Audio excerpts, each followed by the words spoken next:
And hello guys, once again, welcome back muli sa ating channel, Chloe TV. Panibagong araw at panibagong reaction video na naman po tayo.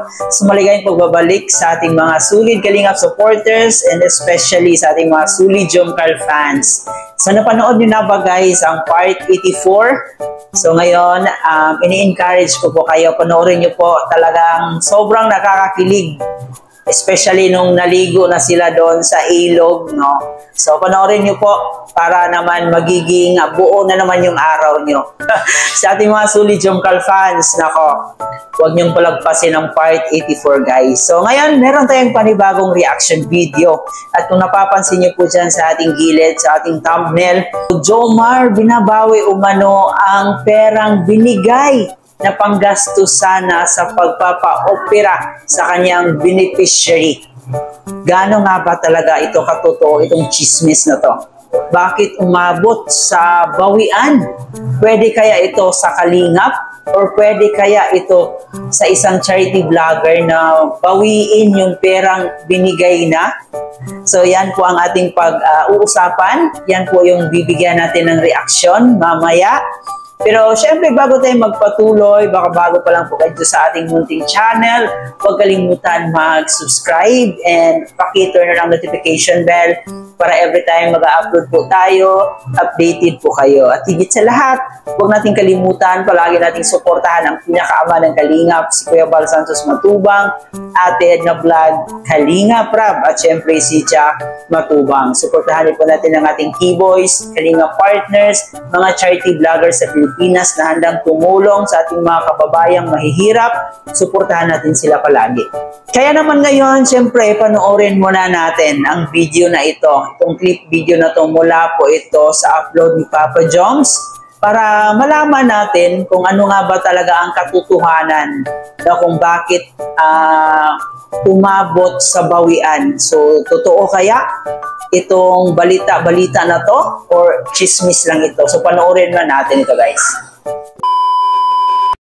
Net, kumusta ng pakiramdam mo? Ano bang naglalaro sa isip mo ngayon? Masaya po ako ngayon na na-opera na pa ako, tsaka masaya pa akong may tumulong tulad po ninyo. Tsaka nga salamat mga po pala sa mga tumulong po sa akin. Yung perang ibinigay ninyo natupad ng na-opera na pa ako.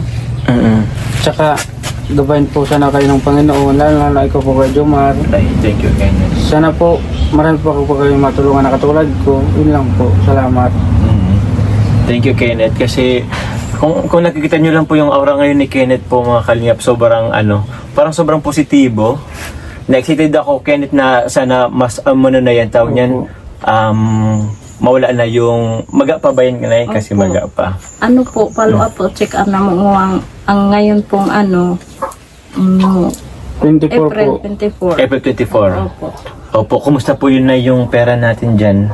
Nagtira po talaga ako pang bili po ng gamot kasi po may gamot po siyang inumin ng 6 months. Tapos may 1 month. Naiyak na naman ako, sir, kasi bago po na-operahan si Kenneth, ang dami talaga pong pagsubok sa buhay ko. No, yung pagdating nung nahawakan ko yung pera, ang dami kong naririnig na negative sa akin. Saan po naririnig nyo? Sa mga tao po. Sa mga nagko-comment po ba sa habang pinapanood? Sa mga lang po, na ako kasi sabi ko, yung pera na yun, binigay sa amin, pampa-opera talaga po yun. Hindi ko naman po talaga yung ginastos kahit peso. Hindi ko po binabawasan. Buong-buo po yun nung dinala namin sa ospital. Kasi alam ko para yun sa anak ko talaga yung pera na yun. Kaya, maano lang po sa loob ko na. Nung time na yun na, ang daming nagsasabi, makita lang akong may binili. Sabihin yung pera mo, ginastos ko. Nag-utos daw po kayo na kunin yung pera. Pero po sa totoo lang, hindi po. para po sa akin. Sabi mo ba nga, nagtiwala po kayo sa akin. Ayun naman po, Nay. Tapos sure wala naman po kayong sinabi sa akin na nanay kung hindi matuloy yung pag-opera. kukunin ko yung pera, ipatago ko sa iba kasi maganda naman po yung pag-uusap Oo naman natin. po. Wala naman po. Sa akin po ba yung ano nyo? Hindi naman po. Hindi naman po. Huwag niyo po na yun Nay, kasi the fact po na binigay ko na yun po yun sa inyo, kayo na pong bahala nun. Hindi ko yan babawiin po, Nay. Sa totoo lang po, sabi nung asawa ko ganun. Sabi niya, kasi ang sama talaga po ng loob ko nung time na yun. Sabi nung asawa ko, nagtiwala sa'yo si Sir Jomar, binigyan niyang buong-buo yung pera. Kung gusto man niyang balik, kukunin. Gusto man kunin niya na i-live mo man na kunin na i-turn over po sa Turn iba. over. Opo, unang-una po, mga kalingap, hindi ko po yun pera. Yun po ay galing po sa mga sponsor po na nagbigay po para kay nanay, sa pagpapa-opera po ni Kenneth po. So, hindi ko po yun babawiin kasi hindi man yun po sa akin. Yun na nga po, kasi sabi ko, nagtiwala si Sir Jomar sa akin. Buong-buo niyang binigay. Tapos ganun po yung di ko talaga po pasensya na po. May narinig pa ako na Na ano po? gusto nilang pagsabihan ka na pagka-opera ni Kenneth, itigil na yung pagtulong niyo sa amin.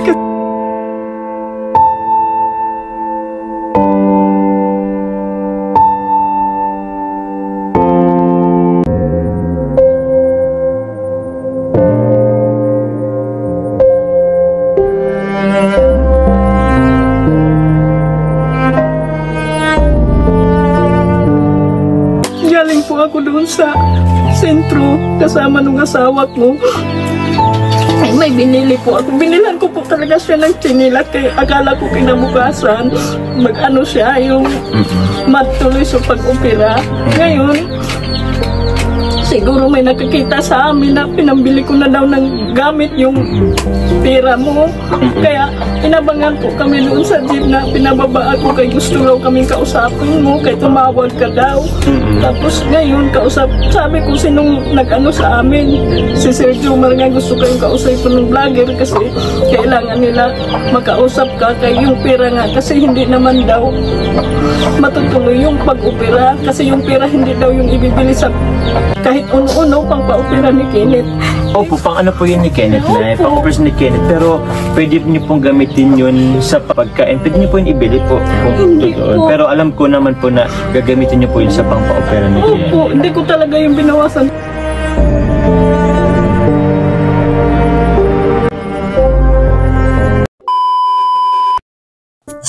So yun guys, napag-alaman natin na itong balita-balita na to ay puro chismis lang pala. And dito nga po sa paliwanag sa nanay ni Kenneth na parang pinagsabihan umano siya sa kanyang naiinggit na kapitbahay na isauli daw itong pera na to kay Kalingap Jomar. Dahil hindi raw na tuloy yung pag-opera dito sa mukha ni Kenneth. So maliwanag po guys na itong balita-balita na to ay hindi mismo galing kay Kalingap Jomar. At ito ay masasabi nating puro paninira lamang or kumbaga siguro nandun na rin po yung inggit, no? May mga naiinggit sa pamilya nila Kenneth. Paliwanag naman ni Jomar na wala daw umano siyang karapatan na bawiin yung pera na yon dahil yung pera na yon ay galing sa mga sponsors. Nasa kanila na po yon kung paano gagamitin sa pamilya nila Kenneth. Pero yung babawiin, hindi po niya gagawin yon kasi naibigay na. And parang sobrang nakakapangit po ng imahe, hindi lang po kay Kalingap Jomar, kundi sa buong team Kalingap na binigay mo na yung tulong na yon, yung pera na yon, tapos babawiin. So, madadawit yung Kalinga Foundation pag nangyari yon. So, sobrang pangit po sa isang charity vlogger na nagbigay na ng tulong tapos kalaunan binabawi. So, hindi din po ganun ang ugali ni Kalingap Jomar. So, sabi nga niya, nasa kanila na po yon kung paano nila gagamitin yung pera. As long as ginagamit sa tama yung pera na yon. So, wala na siyang pakialam doon as long as ginagamit sa tama ang pera. And maliwanag din po ang kanyang sinasabi na kapag ang pera ay binigay na ito sa beneficiary, hindi na pwedeng bawiin. So yun, naging masaya po si Kalingap Jomar sa nagiging outcome dito sa pag-opera sa baba ni Kenneth, no? Sobrang happy niya na nakita niya na masaya na si Kenneth. Kahit papano ay parang naibsan yung lungkot ni Kenneth kasi sobrang napakasakit siguro sa kanyang part na magiging ganun yung hitsura niya. So buti na lang nandito si Kalingap Jomar and natulungan yung problema ni Kenneth. At syempre guys, labis ang pasasalamat sa pamilya nila Kenneth dito kay Papa Joms kasi kung di dahil kay Papa Joms, hindi nagkaroon ng katuparan ang pagpapa-opera dito kay Kenneth.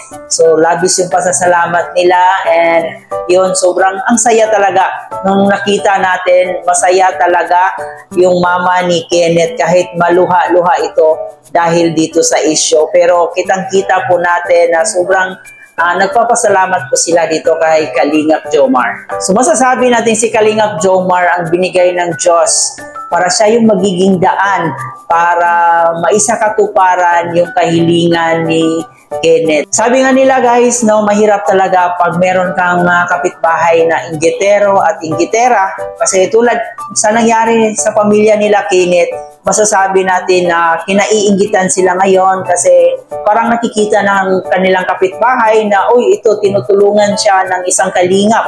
So ang ginawa nila is parang sinisiraan nila itong pamilya ni Kenneth, especially dito sa mama ni Kenneth.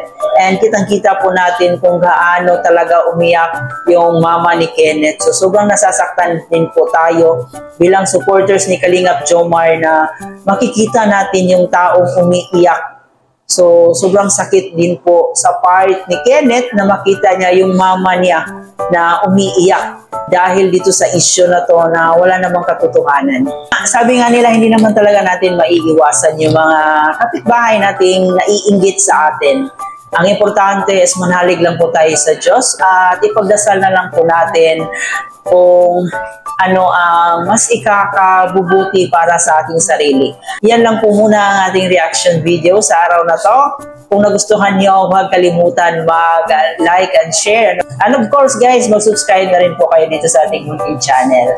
Muli po, ito nga po pala si Chloe TV. Marami pong salamat.